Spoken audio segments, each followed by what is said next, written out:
Students, आज हम बात करेंगे सिटीजनशिप अमेंडमेंट बिल 2019 के बारे में।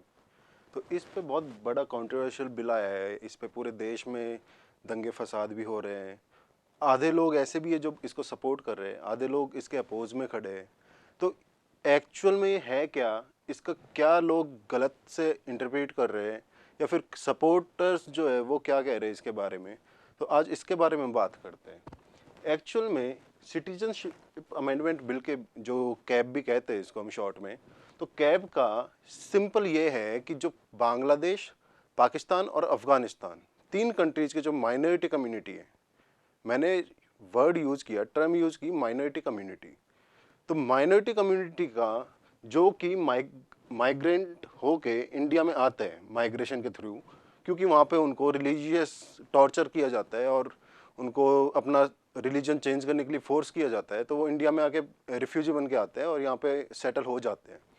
तो उनको एक अच्छी ज़िंदगी देने के लिए, उनके ह्यूमन राइट्स को इंश्योर करने के लिए ये बिल लाया गया है। लेकिन इसको लोग किस नज़रिए से देख रहे हैं, उनका क्या पॉइंट्स है कि वो इसके खिलाफ खड़े हुए हैं।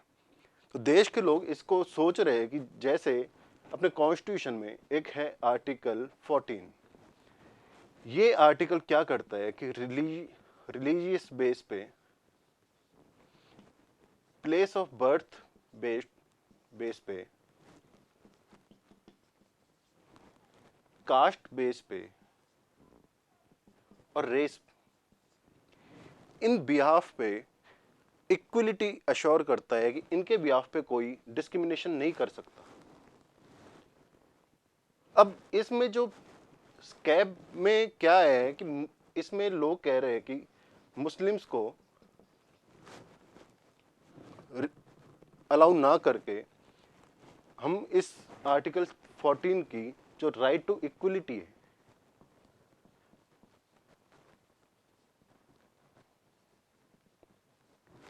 राइट टू इक्वलिटी को हम चैलेंज कर रहे हैं, उसको हम ख़त्म करना चाहते हैं।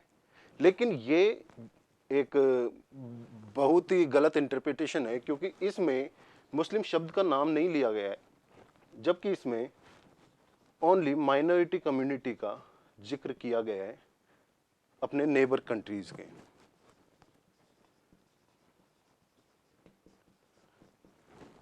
तो इसलिए ऐसा कहना कि आर्टिकल 14 का ये वायोलेशन है, तो बिल्कुल गलत है। जो इंडिया में रह रहे हैं और जो इंडिया के है, जो मुस्लिम, वो इंडिया के है, उसमें कोई शक ही नहीं है। तो उसको ऐसा इंटरप्रेट करना कि उनको निकाल दिया जाएगा, तो वो नज़रिया लोगों का कौन सा है। एक्चुअल में इसके साथ में एक बिल आया NRC, ये नेशनल रजिस्टर ऑफ सिटीजन्स है। तो इसमें जो इंडिया के नागरिक नहीं हैं उनको आइडेंटिफाई करके उनको डिपोर्ट किया जाएगा वापस उनके नेटिव कंट्रीज में। तो इसमें अधिकतर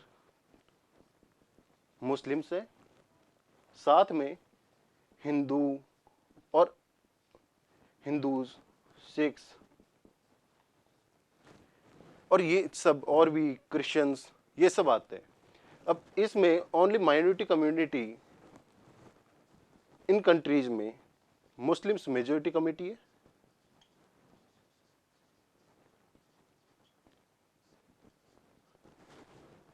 तो जो माइनॉरिटी कम्युनिटी है उसमें ये सिर्फ हिंदूज, सिख्स, ईसाई, जो कि क्रिश्चियंस भी है, उनको ही काउंट करते हैं। और NRC में जिनको डिपोर्ट किया जाएगा उसमें सिर्फ मुस्लिम्स रह जाएंगे, ऐसा इंटरप्रिटेशन किया जा रहा है। लेकिन ये कि पार्लियामेंट में क्लियर कर दिया गया है कि ऐसा कुछ भी नहीं होगा। जो भी NRC के थ्रू इंडिया का सिटीजन होगा सिर्फ उनको ही रखा जाएगा, बाकी सबको डिपोर्ट किया जाएगा। और केवल रिलीजियस जो टॉर्चर लोग हैं या फिर उनको सप्रेस किया जाता है रिलीजियस बेस पे, सिर्फ उन्हीं को यहाँ की सिटीजनशिप मिलेगी।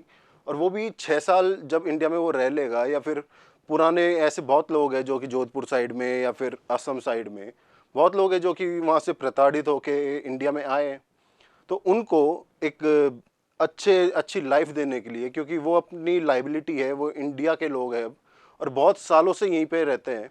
अब इसमें सिर्फ एक जो कि कोई बात उसको बड़ा मुद्दा नहीं बना रहा, सिर्फ एक उसमें आपका जो नेशनल सिक्योरिटी है, इस तरफ लोगों का ध्यान अभी तक नहीं गया है। इसको कैसे जो अपने नेबर कंट्रीज है या फिर पाकिस्तान है या बांग्लादेश है, वो स्पाई के लिए यूज कर सकता है क्या, ये सबसे बड़ा क्वेश्चन यहाँ पे जनरेट हो रहा है, जो कि एक ऐसा पॉइंट है कि जो इस बिल के खिलाफ जा रहा है। क्या नेबर कंट्रीज अपने मतलब फेक शूडो माइग्रेंट्स को यहाँ भेज सकता है एक रिलीजियस उसके नाम पे, क्योंकि उनके पास कोई डॉक्यूमेंट नहीं होगा, और वो एक प्रोजेक्ट के तहत यहाँ पे स्पाई इंजेक्ट कर सकते हैं उन माइग्रेंट्स के थ्रू, रिफ्यूजीज के थ्रू।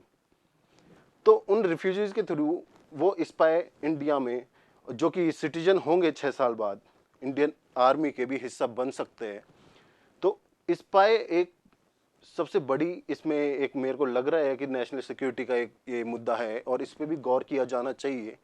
बाकी ऐसे इस बिल में कुछ अपने माइनॉरिटी कम्युनिटी, जो इंडिया की माइनॉरिटी कम्युनिटी है, उसको कोई दिक्कत हो ऐसा बिल्कुल नहीं है। ये एकदम इसका एक्चुअल में ये पहली बार नहीं हो रहा, ये बहुत लंबा प्रोसेस है और इसको सिर्फ अब लागू किया जा रहा है। तो ऐसा नहीं कि ये ही गवर्नमेंट इसको कर रही है, पुरानी गवर्नमेंट्स ने जॉइंट पार्लियामेंट्री कमेटी भी 2016 में बैठी थी इस पर, उसकी रिकमेंडेशन पे ही इसको अब एग्जीक्यूट किया जा रहा है। तो इसी के साथ अपन ये सब इंश्योर करते हैं कि यहाँ की माइनॉरिटी कम्युनिटी एकदम सेफ है, उनके खिलाफ ऐसा कुछ नहीं है। Miss interpretation NRC plus cab का किया जा रहा है, जो कि बिल्कुल सही नहीं है। ये दोनों सेपरेट है एक दूसरे से, दोनों में मिक्सिंग बिल्कुल नहीं है। और बस एक नेशनल सिक्योरिटी का जो स्पाई वाला एक जो कि अभी तक अनटच्ड ऐसा मुद्दा है, तो उस पे अपन सोच सकते हैं। Thank you.